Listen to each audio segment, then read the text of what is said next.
We're growing by approximately, I think it's 32,000 people per year Wow. on average over the last 5-year period. That's not the GTA. That's just That's the the city city of of Toronto Toronto. proper, and that's from this most recent census tract period, which is Wow. actually it's twice what the annual growth average was from the previous census tract. That's a preview of my conversation this week with Blair Scorgie, an urban designer in Toronto, Ontario, Canada, and that's just the beginning. The Greater Toronto Area grows at approximately 100,000 people per year. How do cities cope with this change, with this growth, with this intensification? Well, that's the subject of my conversation on What on Earth is Going On, your weekly podcast for a world in flux. Now, before we get to it, as always, got to ask you a favor. If you like this show, please spread the word. Tell your friends. Go to the website, www.woegoshow.com. That's WOEGO show.com. Send me an email. Give me your feedback, your suggestions for future episodes. I'd love to hear from you. Now, without further ado, here's my conversation with Blair. All right, I'm here with Blair Scorgie at SVN. Is that right? Yes, SVN, Architects and Planners. All right, in Toronto. We're going to talk today about the city, the future of the city. We might even talk about the Congress for the New Urbanism, which I know that you're a part of, Blair. So welcome to the program. Well, thank you very much for having me. So as always on the program, we start with the first question, and you can take this any direction you like. What on earth is going on, Blair? That is an excellent question. What on earth is going on? A lot of things are going on in the planning industry and specifically within my area of expertise, which is urban design. But in Toronto and in the regional sort of context of the Greater Toronto Area and the Greater Golden Horseshoe, there's a lot happening in the planning world, and a lot of it relates to, changes in, housing market patterns, changes in political regimes and new legislation, new policies, and we're it's quite an interesting time in Toronto and in the GTA because we're experiencing sort of unparalleled growth. Yeah. We have been over the last couple of decades, and I've seen it. It's something that is quite tangible. I've been living in Toronto for the last 15 years, and I've watched the city grow up around me. Yeah. So there's quite a significant, profound, and very tangible kind of change that's happening. So what do you mean by that? Like, what things have you seen specifically change in your own experience? In my own experience? Yeah. Well, I've seen, I moved to the downtown core in 2003, and I moved to a block that was the College Park block, which was primarily comprised of surface parking lots. And in that time, there were a lot of large surface parking lots in downtown Toronto. Yeah. And over the course of the last, 15 years, I've watched them all disappear. I've watched traffic increase. I've watched, families moving into condos because they're getting priced out of, street-related, ground-related housing. Right. I've watched us starting to deal with different issues that weren't really a concern. Previous to, sort of the time that I lived in downtown Toronto, which is having a large permanent downtown population and needing to provide all the amenities and services that they require, those people, and accommodating for changing demographic patterns and ensuring that we have, a diversity of housing choices for people, that we provide all the other services that they require, and, not the least of which are schools, daycares, parks, and open spaces, but, we also we need to expand our hospital system. Yeah. We need to improve our transit infrastructure, our streets, our roadway infrastructure. Right. So there's a lot of things that have been changing. A lot of different factors, sort of influencing growth, and a lot of different impacts associated with that growth that we're dealing with. And these seem to be challenges that would face any city, particularly any major city that's growing. Like these are obviously not specific to Toronto, but the way that Toronto deals with it are very unique. So just to get to what are the forces that are affecting these changes? I mean, you mentioned a few. There's demographic changes. There's obviously a generational shift.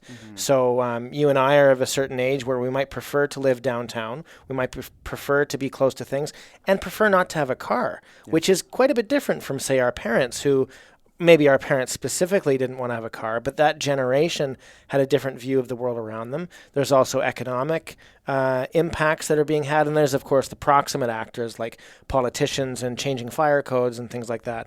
What are the forces that we've missed? Like, what are the bigger forces at play that influence, say, the changing of a community with a bunch of parking lots to one that may be walkable and livable and, emblematic of 21st century Toronto? Well, it's an excellent question, and it's not an easy thing to answer because there's a lot of things Right. going on.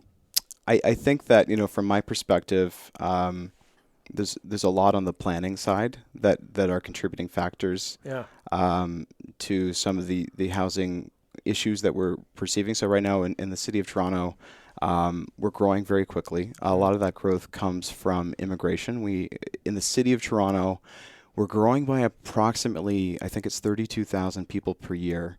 Wow. On average over the last 5-year period. That's not the GTA. That's just the city of Toronto proper, and that's from this most recent census tract period, which is actually it's twice what the annual growth average was from the previous census tract from 10 years ago, which was sort of 8,000 people a year. The region, the Greater Toronto area, is growing at a rate of approximately 95 to 100,000 people per year and has been steadily over the last 10, 15 years. The proportion of that growth that's focused on the city of Toronto proper is increasing. And there are a number of reasons why that's occurring. So we have an increasing population. I think we've also hit part of that is just that we've hit a critical mass where we're a major metropolitan center. We have a lot to offer people. We have a lot of amenities for people. We're in a prosperous region of a prosperous country that's a safe place to live, offers a high quality of life. It's an attractive market for investors. I think there's a lot of contributing factors to our growth. We could probably spend 45 minutes just talking about that. About the forces, but so we have a lot of growth happening, and in a way it's an interesting challenge because it's happening at a rate that we haven't seen in the city of Toronto for quite a long time. And from the perspective of professional planners, we're learning how to deal with it, and I think decisions that are made, related to policy and changes in legislation, those aren't decisions that happen overnight. Those are changes that occur over a series of years, and so we're working to address the issues that our immense growth and rapid growth is creating, but we're learning things in the process.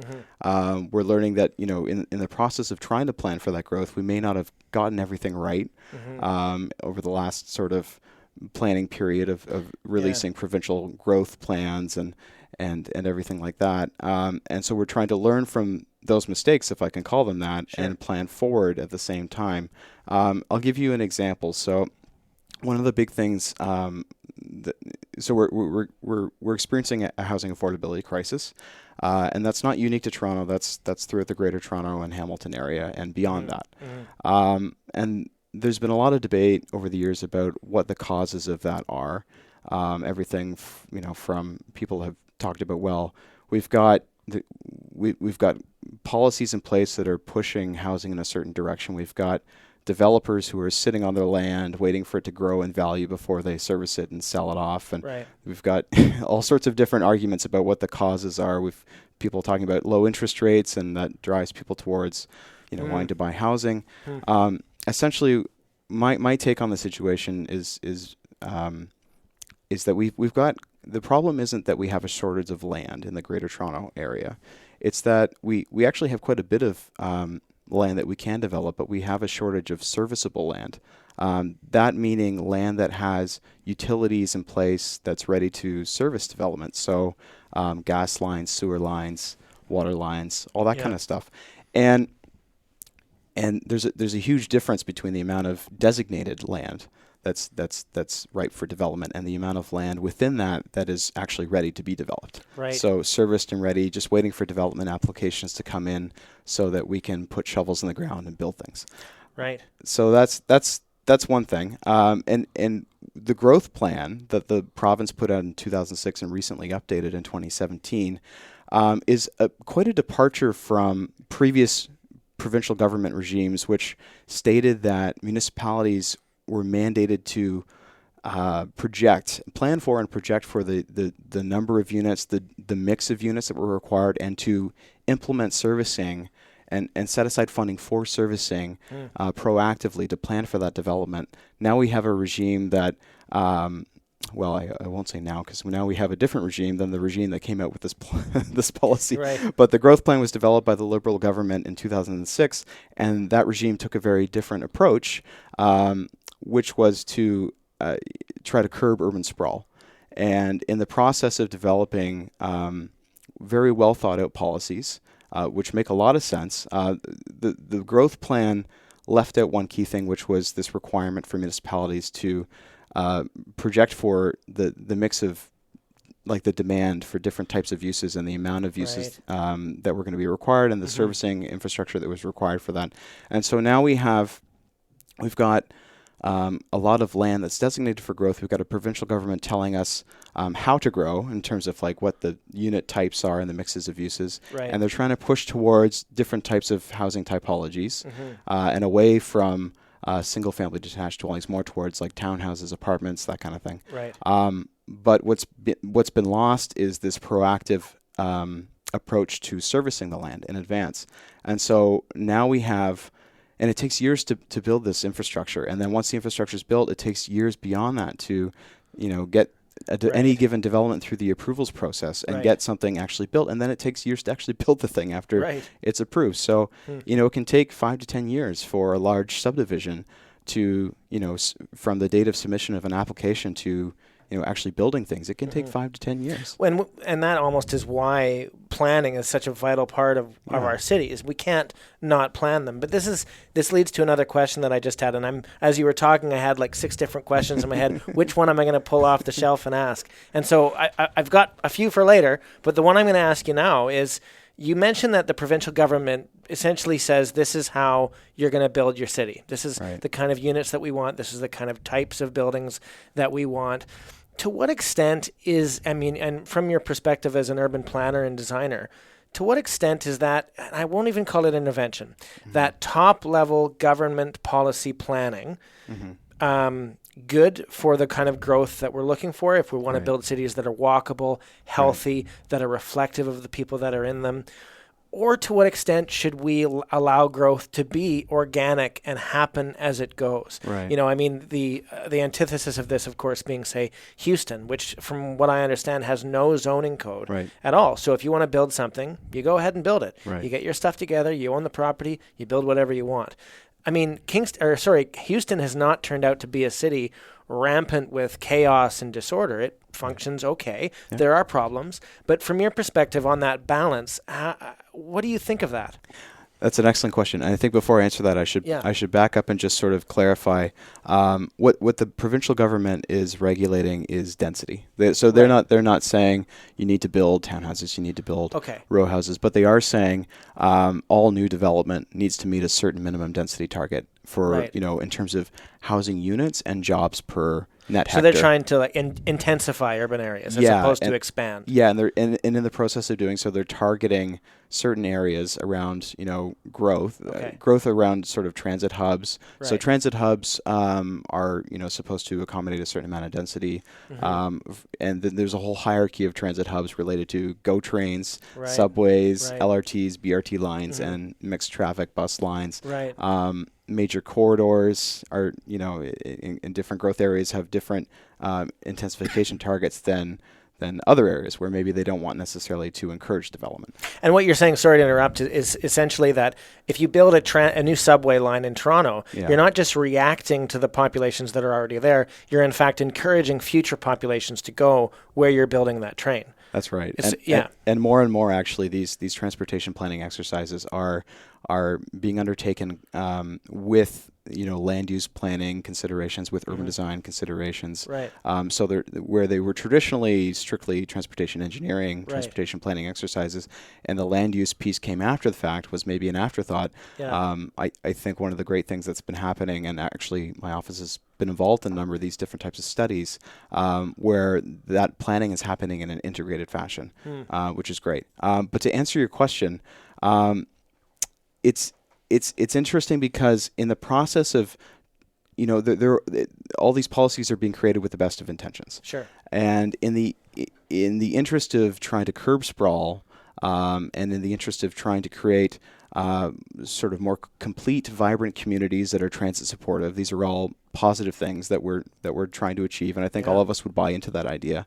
One of the things that has happened is that we've noticed a sort of a discrepancy between what those policies are trying to achieve in terms of built form, in terms of the resulting building types that come from those minimum density targets, right, and what the market actually wants and demands. Right. So what we're seeing is a huge push towards multi-unit housing forms, low-rise apartment buildings, row houses, mid-rise apartments, high-rise apartment buildings, where really the market still kind of wants to live in a semi-detached dwelling or a single detached dwelling, and they want that, they want what their parents had. And millennials are different from their parents in many ways, but what we are seeing is that there's still strong demand for ground-related housing.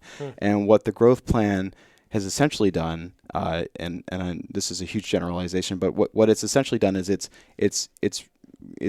removed the single-family detached dwelling from the equation. They're still being built, but they're being built in much smaller numbers than they used to, or they're being built in other parts of the GTA. And the balance of development is in these different forms, and part of part of it is the minimum intensification targets, but part of it is also the availability of the serviceable land. So in the absence of having large swaths of undeveloped land that are ready for servicing, where you can go and you can build a subdivision, we have this sort of more of a short-term supply of serviceable land on smaller parcels, which is another reason why we're saying, it's much easier to build a high-rise building or a mid-rise building, because we build on these smaller sites and they're much easier to service. They're already adjacent to major arterial roads. We don't need to build new roads to service them. We can just build them, so it's a lot easier. But so it's those two things, I think, in combination, which are kind of interesting, maybe unintended consequences of the growth plan. But to answer your question, I think that there needs to be a balancing act.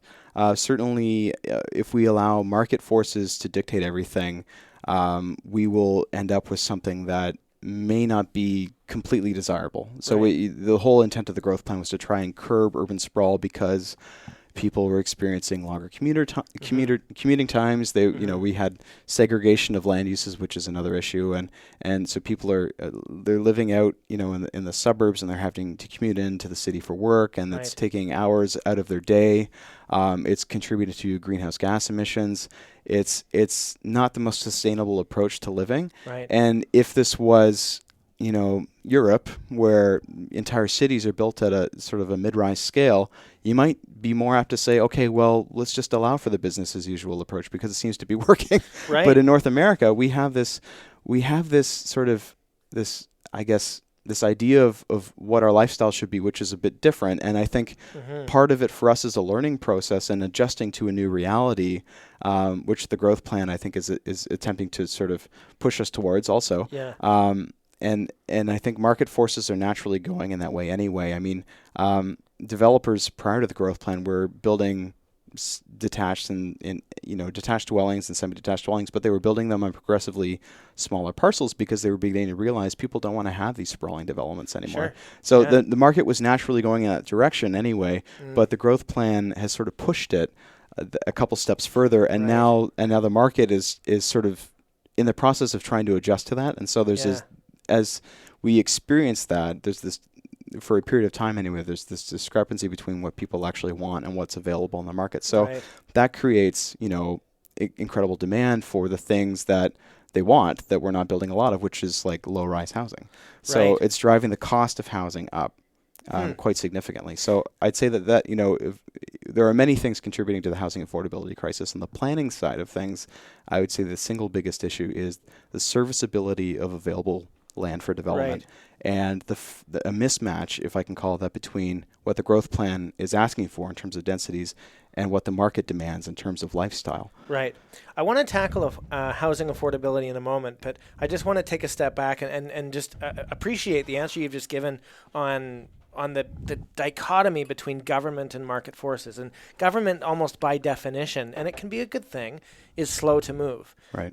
Because government is slow to move, that means if we have some crazy person pulling the levers of power, it actually takes a long thing for those consequences to be felt, and for us to therefore maybe go back and change and correct our decision. Right. And when it comes to urban planning, it seems to me that the best kind of plan should be one that is at least somewhat flexible, but is also aligned with those market forces to prevent perverse outcomes. So, for example, in Toronto, if the government in the city of Toronto said, okay, from now on, no more detached dwellings.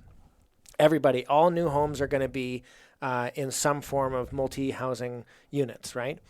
Well, that may have that's going to have an effect in Toronto, but the perverse outcome, of course, is people who are going to move to Barrie and live in Barrie and have their detached home and then go on a longer commute, not pay taxes into the city of Toronto, and it's going to cause a whole other range of problems that we're actually trying to avoid from the beginning. Right. So having these different forces aligned is probably what we're aiming for as a greater community. Right. The other thing I wanted to mention is something that I learned, and have you been to Paris and London before?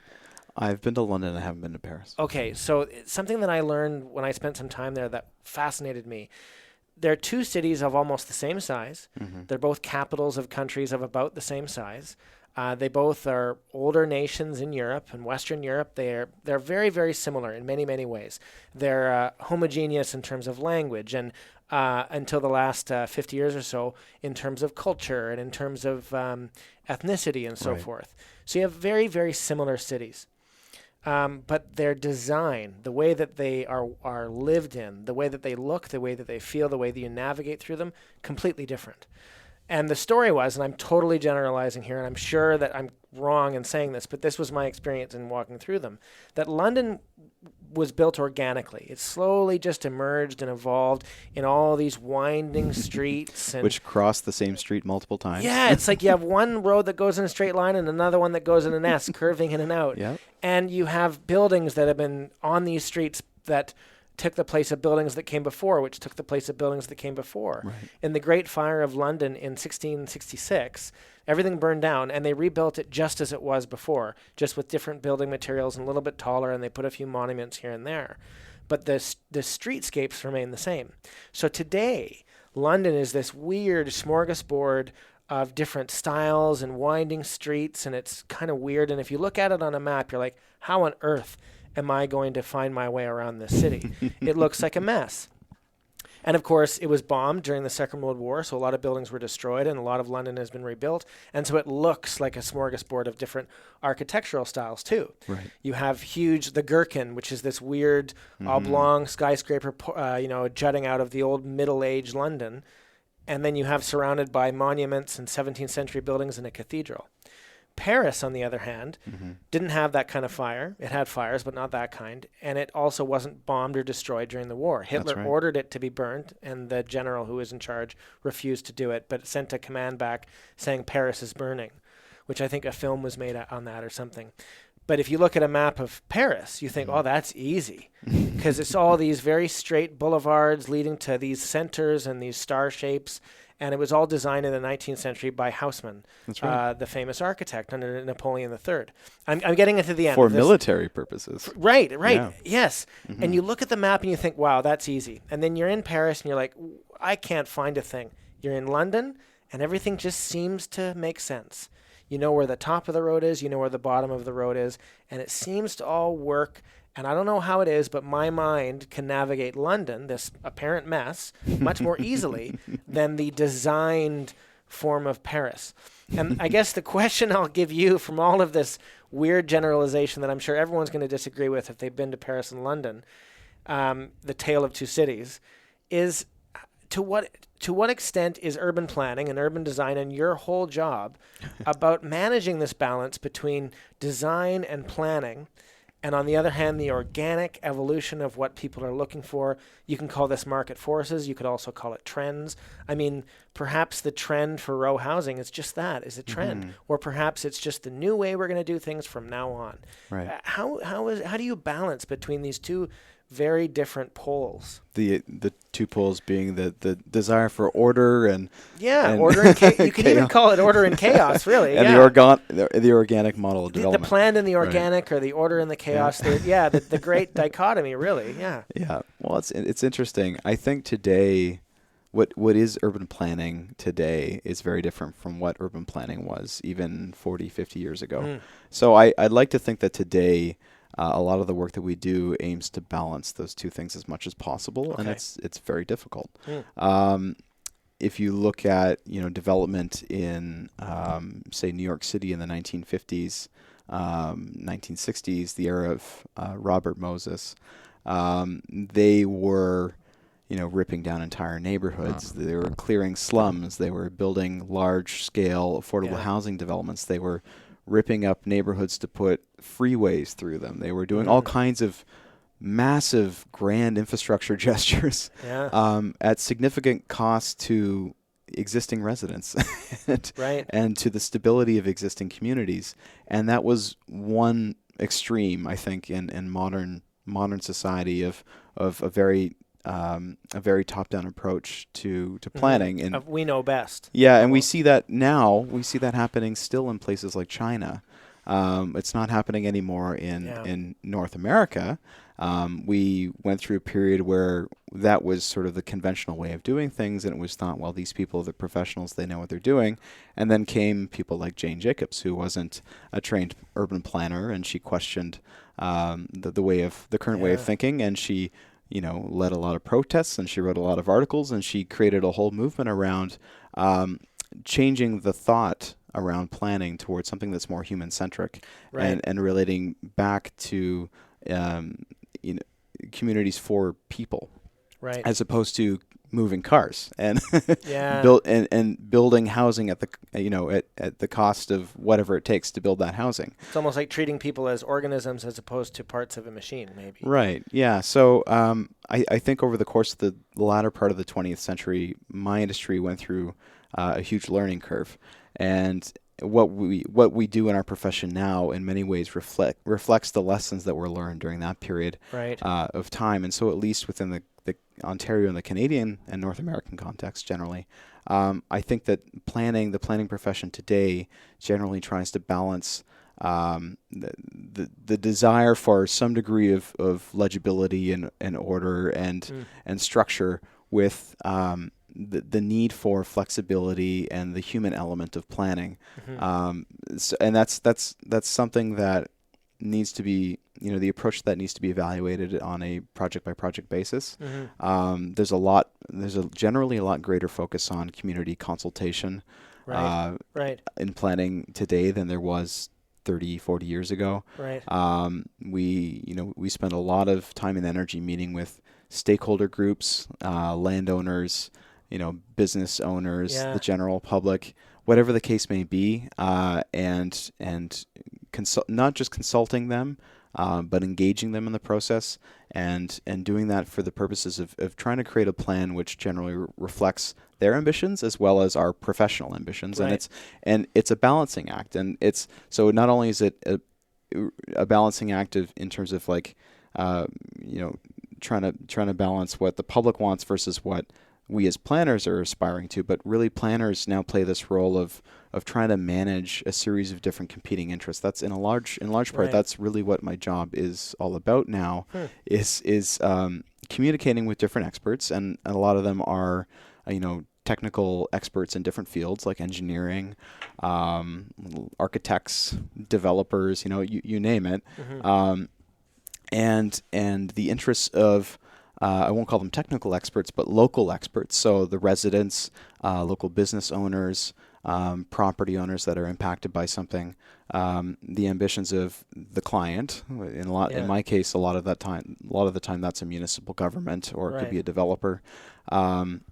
and a lot of the job is about balancing competing interests and trying to achieve consensus. Yeah. And in the process of doing so, we develop plans which are fairly flexible, and that's to answer your question. The very long approach to answering your question is we try to create plans that are that will stand the test of time, that they're not going to get shelved the next time somebody introduces a new set of policies and everything changes. They're not going to be, necessarily outdated right away, or, because some new line of thinking comes in. They're generally intended to be very flexible, within certain parameters, and developed with input from key stakeholders. Right. So that we achieve consensus, we achieve buy-in. And the other thing is that once the plan is finished, it's never actually finished. So in I know that sounds funny. No, it but makes sense. But we revisit. In my profession, we typically revisit our work at all scales, whether it's provincial policy, municipal policy, non-legislative planning studies like master plans, urban design guidelines, all that kind of stuff. We revisit those things every 5 to 10 years, depending on the type of document it is, and we review it, we amend it as necessary, and then we seek approval for the revisions. Right.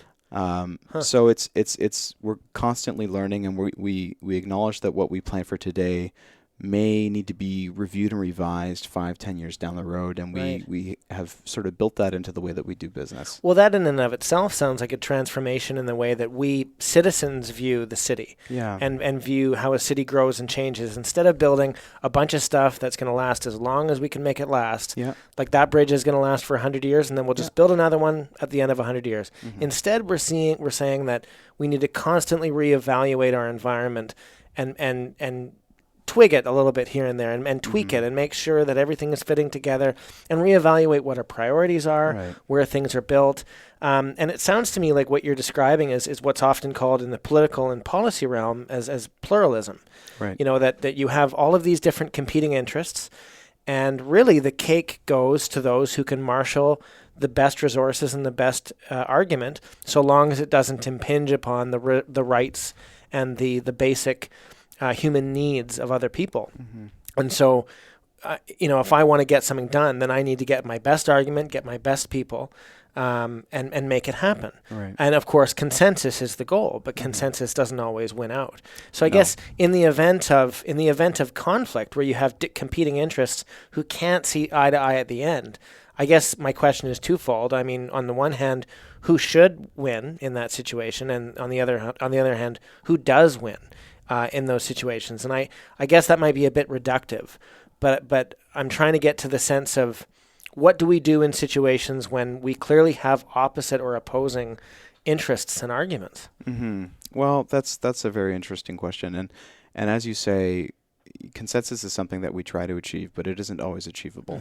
There's no such thing as a singular common good, right? Everybody has an opinion, everybody has a different set of priorities, and it's really not very uncommon for us to get into a situation where we can't achieve, absolute consensus on something. There's a sort of, I would call it, there's a range in there of, we generally got consensus on these ideas, and maybe sometimes, in a project we'll generally have consensus on, 60 to 80% of the recommendations, and then the remaining 20 to 40% we might, have to have additional consultation, additional discussion, or we may end up in a position where we can't make everybody happy, and we just have to think about what the most rational approach is and the most defensible approach moving forward is, and it's about, to some extent, it's about, and again, this is generalizing because it really depends on the project, but to some extent, in some circumstances, it's about trying to sort of manage a certain degree of concessions on both sides to find some sort of happy middle solution compromise. Right. That's not always possible. So it really depends on the project. Ultimately, we do consider ourselves technical experts, but we do consider and should always consider the views of other people, whether they be technical experts or otherwise. And so what we try to achieve is this consensus, and where we can't achieve consensus, some sort of middle ground solution. Yeah. But if we really need to fall back on things, and there's from our perspective, there's one very clear approach, and we have strong disagreement from certain parties on it. Mm-hmm. We as technical experts do need to pursue that approach if it's what we feel makes the most sense. But we rationalize it. We provide justification for our decisions. We rationalize them, and then our clients or we or whoever the party may be. Typically when I do a project, I'm working with municipal governments, so it would be city planning staff. Yeah. They would put forward recommendations at the end of a study, and these things would sort of come to light, and the rationale, the justification would be provided, and ultimately, in the cases of the types of projects I work on, these reports are brought forward to municipal councils, and the municipal councils are the ones that ultimately make the decision. Sure. So it's not actually, I'm hired for my professional opinion. Mm-hmm. I don't, at the end of the day, in almost any case, have the ultimate authority on what does and doesn't get built. You're not the sheep herder. No. You're the shepherd, not the sheep herder. So in some respects, I'm actually sheltered a little bit from some of that, because those decisions tend to be, I won't call them, they're not political decisions necessarily, but they're made by local ward councillors. Right. Yeah.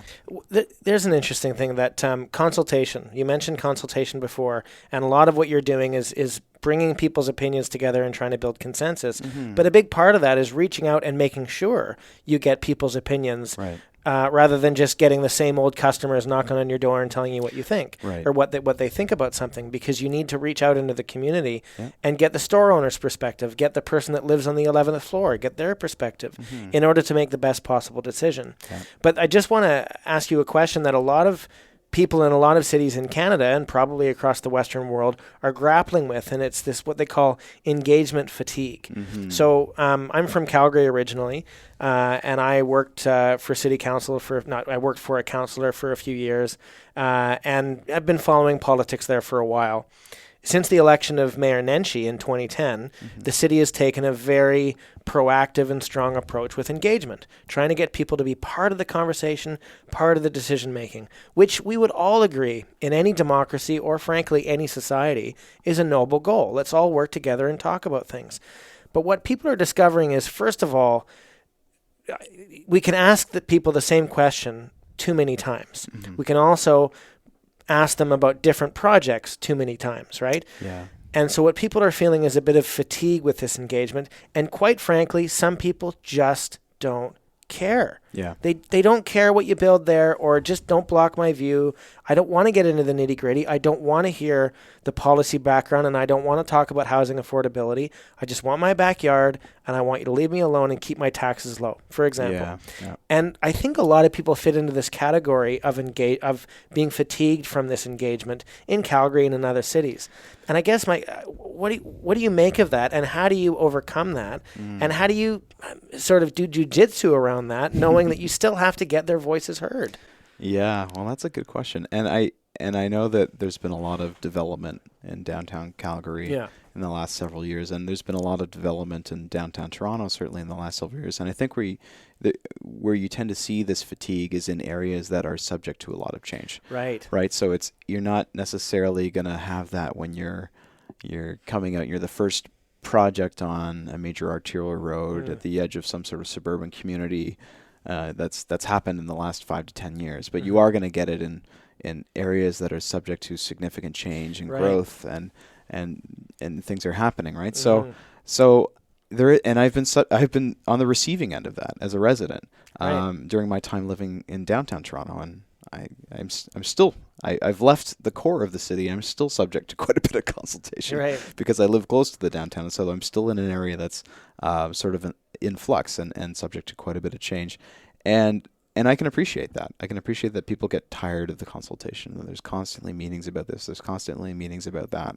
To some extent, it's a difficult thing to address, because if the policy framework, the local policy framework, is set up in such a way that the application itself, the thing that somebody wants to build, requires some sort of change in policy or an amendment to the policy, it's required by provincial law that the public be consulted on it. So Right. so Yeah. it's difficult. Yeah. But so that's development applications in a nutshell. If it's requires an official plan amendment or a zoning bylaw amendment, by law we have to consult, and we have to notify everybody within a 120-meter radius of the property. Yeah. There's a period that we need to send out notification in advance of the meetings. The meetings need to be held in central locations and very accessible, and then we need to have information available on the internet. We need to follow up with people. We need to ask if they want to be added to our mailing list, and yada yada yada yada yada, and it goes on. And then there are the sort of the complex city building projects that are being led by municipal governments. Like in Toronto, we're in the process of planning a downtown relief line, which is something that I hope to see in my life. And there's a lot of consultation around that. And it's difficult. It's a balancing act, because on the one hand, you want to make sure that everybody is given opportunity to provide their feedback at the appropriate milestones, because each of these consultations is addressing a different step in the process. Because if you want, like I said before, you want to make sure that the end result achieves some degree of consensus and buy-in from the local community, right? Right. And you want to ensure that their views and that their concerns are heard. On the other hand, people can get really tired of constantly getting notifications in the mail about public meetings, and so, I mean, it's difficult. But one potential solution is to combine these meetings. In certain respects, you can actually combine things. So, case in point, so I live in Leslieville on the east end of downtown Toronto. Yeah. And I'm fairly close to a site that's subject to a development application it's called the East Harbour site. It's a very large commercial office development. It's basically like, you were referencing London, England before. It's basically like the Canary Wharf of Toronto. Right. It's planned to be like a second downtown hub, basically. Okay. And it's on the south end of Riverside, which is just west of where I live.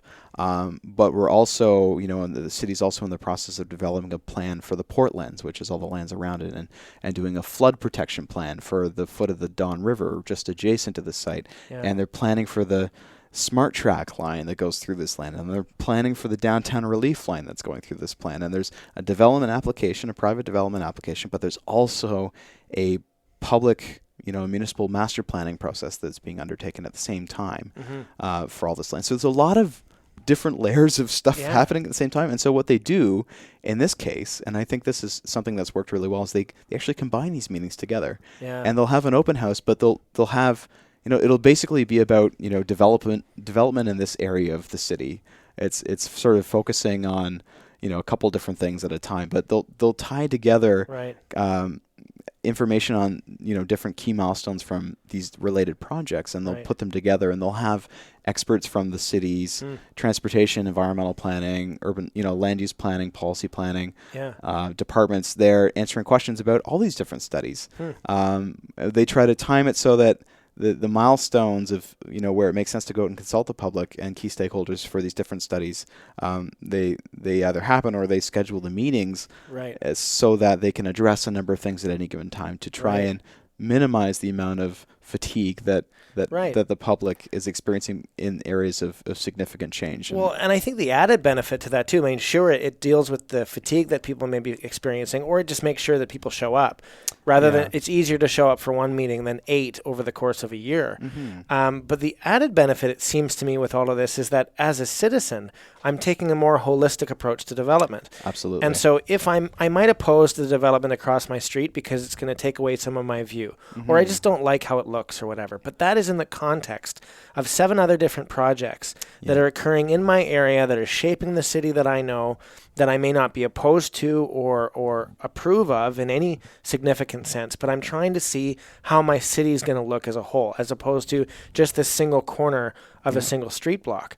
And I think that's actually really important, because when I worked in government, one of the issues we often faced was, look, development is happening in your area, whether you like it or not. I know you own your property, but development is coming.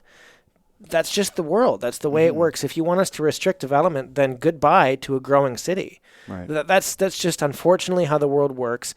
Development is coming. You get to decide or help shape what that development is going to look like. But you're not going to shape it if you simply say no. Right. If your response to every new development application is no, well, then it's not going to happen. But I think part of the reason that people said no is because they were only dealing with one project at a time, Right. as opposed to a larger scale of the city. In which case, this one building that you're trying to put on the corner isn't fitting with the larger development, and it also obstructs my view. So 2 birds with 1 stone. Right. But I think that holistic approach is important, not just for you as an urban designer or for your firm or for government, but for citizens who participate as well. That seems to me to be of critical importance as we build these cities in which we live. Right. Absolutely. I completely agree. Huh. I mean, case in point, they're undertaking a traffic, engineering study of the area around where I live. And that's one specific study, and the city's retained a consultant to lead that study, and there's some degree of consultation that is specific to that, but having been involved in the broader consultation for everything else that's happening, I understand the impetus for that work. I understand the purpose of that work and why it needs to be undertaken. And so there's a role for planners to educate the public in broad-based planning issues, and that's having these community meetings, these community hub meetings, where you talk about different things that are happening, and there are different stages of the planning and approvals process, and this is where we're at, and and you're informing people about all these things. It gives them a broader appreciation for everything that's happening, and it helps them understand the reasons for, why do we need to extend this road another block? Okay, well, now I understand, because it relates to the traffic flows in this area that the city's it's not planning just on developing. Government having to spend money because it has money or something, which a lot of people might assume without knowing what's actually going on. One of the most contentious issues that comes up in consultation in a lot of these planning projects is creating affordable housing or dealing with the problem of housing affordability, which is so huge. And I don't think I'm really overselling it when I use that word huge in a city like Toronto.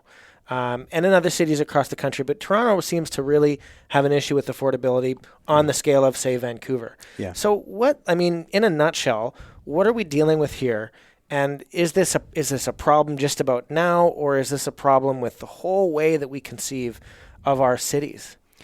Well, that's an excellent question, and again, I think there are many. Like I said earlier, I think that there are many factors contributing to our housing affordability crisis. In Toronto specifically, you mentioned these ideas of the London versus the Paris, the organic versus the very structured master plan community, and what's better, and the role of zoning. And I would actually argue in the case of Toronto, one of our biggest detriments is our zoning bylaw. Our zoning hasn't been comprehensively updated since 1986. Wow. And even the 1986 bylaw reflected zoning regulations from the 1950s. And so in 2013, long after the 1997 amalgamation of the former cities and boroughs that are now the new city of Toronto, the city's planning department undertook this exercise to undertake a comprehensive update of and consolidation of the former boroughs and city zoning bylaws into one zoning bylaw document. In the process of doing so, I would argue that it became more of an exercise of consolidating versus comprehensively reviewing and updating. Because if you look at what those policies actually say, they're very similar to what the previous documents from the 80s said, which are very similar to the documents from the 1950s. Right. They've just changed the terminology and the language. They've maybe updated the parent bylaw to reflect site-specific amendments that have been undertaken over that period of time, and maybe been amended in some respects to reflect the findings of various studies, planning studies and recommendations. But by and large, I would argue that despite being consolidated, the new City of Toronto zoning bylaw hasn't really been comprehensively updated. And what I mean by that is it doesn't reflect, in large part, I would say, in certain areas of the city anyway, what you actually see outside. So a lot of downtown Toronto outside of the financial district is designated for fairly short, low to mid-rise buildings, and that's not actually what you're seeing being built. And in the case of neighborhoods in Toronto, so we have different residential zoning districts in Toronto. Some of them are very specific. I happen to live in one that is fairly broad-based. It allows for a range of low-rise residential housing forms, everything from singles to semis to row houses to towns to four-story apartment buildings. But there are many zoning districts throughout the city that only allow for one type of housing, so single detached dwellings or singles and semis. Right. And so we're capping these neighborhoods, and we're saying nothing else is appropriate in these areas, and that's driving up the cost of housing, because it's restricting the influx of new people, and it's also cutting off that neighborhood to a whole different group of people that are of different demographics, or represent different stages of their life cycle or lifestyle interests.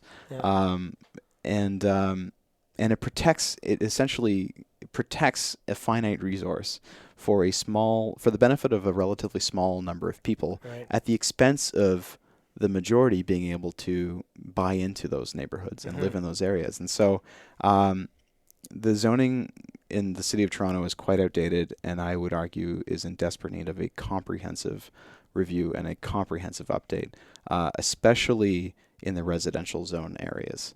I think that the zoning bylaw needs to be made much more flexible, that we need to start moving away from segregating different types of housing and saying, thou shalt only build this type of housing in this neighborhood, and generally move towards something that's a bit more flexible, like the R district that I live in, which allows for the full range of low-rise housing forms.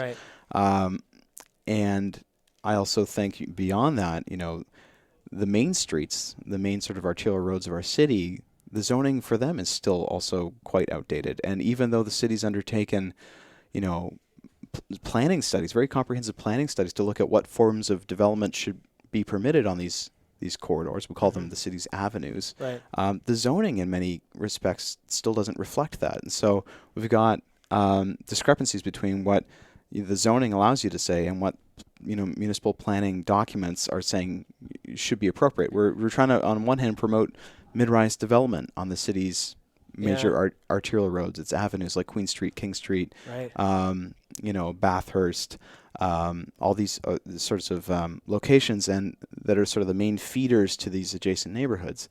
And on the other hand, we're saying, well, the zoning only allows you to build a 3 or 4 story building. So it creates a real issue where even in areas where the city is envisioning intensification and growth. So it doesn't, I guess, an important disclaimer, the city's vision for neighborhoods is that they remain stable. I'd argue that neighborhoods should remain stable, but should not be intended to remain static. And that's my issue with them, is that I think that there's a lot of NIMBYism in Toronto, and a lot of it sort of centers around the introduction of contextually sensitive infill development and things that should be appropriate, but we're saying, no, you can't do that here, because that's just not what the zoning allows for. In the case of areas that are actually intended for intensification, like the city's avenues, we have the same problem. We're on one hand saying we want the growth, and on the other hand we're saying, well, the zoning doesn't allow for it. So it creates this framework, this policy framework, whereby virtually everything that's constructed in the city of Toronto has to go through some sort of comprehensive rezoning or official plan amendment process, or both. Quite often it's both. And there's tremendous cost to that. And it's a very long process. It takes years to build anything. And it's a very onerous process. And the city, because the as of right permissions are so low, virtually everything is subjected to this process. And we have such high demand for housing, but we have this really lengthy, expensive process that we're putting absolutely everybody through in order to build that housing. And so it creates an issue. It's another perverse outcome of what we're trying to do that's good. Yeah. And building on that, in the last couple of years of the City of Toronto, there's fees associated with these development applications. In the last couple of years, the City of Toronto dramatically increased the cost, the baseline cost for some of these applications. So the baseline cost for a zoning bylaw amendment in the City of Toronto is now something in the neighborhood of $45,000. And I forget what it is for a straight site plan application, but it's less, but it's still like $12,000 to $15,000. And then that's the baseline fee. And then it increases beyond that depending on how much area, gross floor area you're planning to build, and the mix of uses and everything. And so what that effectively does is it cuts out the small guy who wants to Yeah. build a little infill development, but the zoning regulations are so restrictive that they need to go through a comprehensive amendment process. Right. So it makes it much more expensive to build the things that we want, like the things that we say that we want anyway, Yeah. like low-rise apartments, mid-rise apartments on the city's avenues, Right. like an appropriate mix of contextually sensitive infill development in neighborhoods. If it's something that goes beyond the scope of something that's deemed a minor variance, which is another process and requires a full zoning amendment, then forget it. Like either you're looking at something that's so small and it doesn't make sense financially to do, or you if you're going through that process, you might as well be asking for more density, and so you end up with forms of development that we're not hoping to achieve, or you're pushing the amount of density on that site beyond what the city deems to be desirable, because they're subjecting you to this lengthy, expensive, convoluted process. Well, and talk about shepherding a population towards a place of complete disinterest. Because if, I'm talking about individuals who want to make small changes to the benefit of themselves and hopefully their community as well. And if it becomes so arduous to do, then I might as well not bother. Right. And then I lose interest. I'm not invested in my community. Yeah. And then I become probably someone who just wants my community to remain not just stable, but static. Right. I want to remain in this community that I've always known. I don't want it to change. The arduousness of it, the onerousness of it, almost reinforces exactly what the city doesn't want to become. And I mean, again, it's another perverse, unintended outcome of what we're trying to do that's positive. Yeah. I'm sure there's a lot of reasons why the process is onerous, and I'm sure there's a lot of reasons why it will be hard to change it. But the result proves the problem more so than the idea originally. It's almost like the title of this conversation might be something about unintended consequences. That seems to me the theme that keeps popping up. Yeah. We're in our last minute or so. So my final question to you is, what have we missed in this conversation about the future of the city, the purpose of the city, how we can make cities livable and walkable? What's the thing that we haven't talked about that we should have and maybe can do next time? Oh, next time. Excellent. Well, I think, certainly we focused quite a bit on housing and housing affordability in this discussion. One of the other major challenges facing our industry and our local residents in Toronto is access to public transit and creating access to transit in places that need it and directing it to the communities that need it most, and not only that, to places where we can achieve the density that we need to justify constructing it. I think there's a lot to be said about the need for removing the politics out of transportation planning in Toronto and throughout Ontario, for that matter, and beyond. So I think that's another major topic of discussion that may be of interest. I think, again, as millennials start to flock to the city of Toronto and they decide to stay in the city as they get older and they have families, we're dealing with different kinds of issues that we weren't presented before in terms of, like, we have, you want to talk about crises, we have another crisis on the front of having affordable daycare facilities in communities, having adequate facilities for schools to accommodate growth, having the types of amenities in condominium buildings that cater to families, and that's something that the City of Toronto is trying to tackle right now. Certainly there's a lot to be said about work on the environmental front and environmental sustainability. A lot of efforts in planning in Toronto and around Southern Ontario in that respect. I'm sure, and there are dozens of others. I think that transportation for me is such a key one, because that's one where we know the methods of transportation are going to change in ways we can't think of right now in a very short period of time. They already have, in the last 10 years, 20 years, changed significantly, and that's not going to slow down. And therefore, how we conceive of our cities is going to change in ways that we cannot conceive.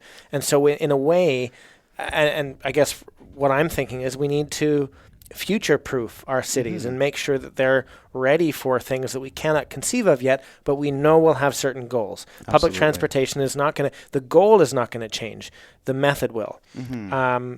So Blair, this has been a fantastic conversation. Thank you so much for taking the time. Well, thank you for having me. Look forward to our next discussion. Absolutely. All right, your quote of the week is from Jane Jacobs, one of the great influencers of our conception of the city and how we build cities today. Quote, "There is no logic that can be superimposed on the city. People make it, and it is to them, not buildings, that we must fit our plans." Thanks for listening. Hey, just a quick note to let you know that this show was originally broadcast on CFRC 101.9 FM in Kingston, Ontario, Canada, and that you can also catch it every Tuesday on CHMR in St. John's, Newfoundland. Thanks again.